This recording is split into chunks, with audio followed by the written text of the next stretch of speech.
নমস্কার, আপনার স্বাগত আমার চ্যানেল মাসাই টাইকে। আজকে আমার এই ভিডিও হচ্ছে ইলেকশন কমিশন ইন্ডিয়া যা ওয়েস্ট বেঙ্গল জন্য 2002 সালে ভোটার তালিকা নিজের ওয়েবসাইটে আপলোড করেছে। সে ওয়েবসাইটে গিয়ে আমরা কিভাবে নিজের ফ্যামিলি মেম্বারে নাম এটা দেখতে পারবো কি 2002 সালে ওনাদের নাম আমাদের ভোটার তালিকা ছিল কি ছিল না। যদি ছিল তাহলে ওই তালিকাটা কিভাবে ডাউনলোড করব আমরা, কেন কি এই কামিং কিছুদিন মধ্যে আমাদের এসআইআর যখন ওয়েস্ট বেঙ্গলে চালু হবে তখন ওই ডকুমেন্টটা প্রয়োজন পড়বে। সেটা আমি নিজের লাস্ট ভিডিওটা আমরা বলেছিলাম, সে ভিডিও লিঙ্কটা আমি নিজের ডিসক্রিপশনে দিয়েছি, সেটা দেখে আপনারা এটা জানতে পারবেন কি কত যা ডকুমেন্ট এখানে দরকার আছে সেটা আমরা কোথা থেকে কালেক্ট করব।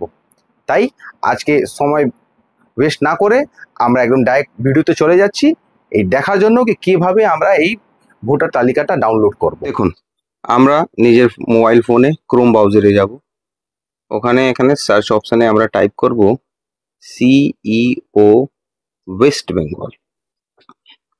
এদিকে উপরে একটা সাইটটা চলে আসলো, সে সাইটে আমরা ইন করব। ইন করে গেলে এরকম আমাদের এই সাইটে ইন্টারফেসটা খুলে যাবে। এখানে নিচন দিকে যাব, এখানে দেখবেন একটা হোয়াটস নিউজ বলে আছে, নিউ বলে আছে। এইখানে দেখুন এই যে চলে আসলো ইলেকট্রাল রোল অফ এসআইআর 2002, সেটা আমরা টাচ করব। এইরকম দেখুন এটাই পুরো ইন্টারফেসটা খুলে যাবে। এখানে দেখুন ডিস্ট্রিক্ট ওয়াইজ প্রত্যেক ডিস্ট্রিক্টের 2002 সালে ভোটার লিস্টটা এখানে দিয়ে দিয়েছে। অনেকটা এখন বাকি আছে, এখানে এখন মূলত প্রায় দিয়ে দিয়েছে। যে একটা আমরা ডিস্ট্রিক্ট খুলতে চাই, যেন আমরা হাবড়া খুললাম। হাওড়া দেখুন যত সে সময়ে অ্যাসেম্বলি ছিল সেই অ্যাসেম্বলি পুরো লিস্ট চলে আসলো। যে আমরা খুলে দেখি বালিটা দেখছি, আমরা বালিতেও ঢুকলাম। এখানে দেখুন সে সময় যত বালি পার্ট বুথ ছিল সব বুথের লিস্ট এখানে আছে, পুরো র্যান্ডমলি দিয়ে দিচ্ছি। এখানে আমরা একটা সিলেক্ট করলাম, মানে আমি 151 সিলেক্ট করছি, বালি মিলপাড়া এমএফপি স্কুল।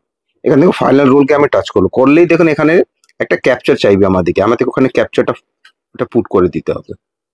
যা আমরা ক্যাপচার পুট করে ভেরিফাই করলো, বাস ওই পার্টটা ডাউনলোড হয়ে গেছে। এই দেখুন উপরে লেখা আছে নির্বাচন তালিকা 2002 রাজ্য S25 পশ্চিমবঙ্গ 151।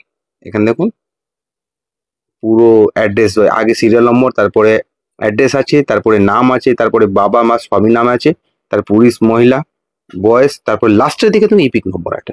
এখান দিয়ে আমরা যা নিজের অ্যাড্রেস অনুযায়ী ভোটার কার্ডটা দেখে নেব কত পার্ট নম্বর সিরিয়াল নম্বর ছিল। ঠিক আছে, থ্যাংক ইউ।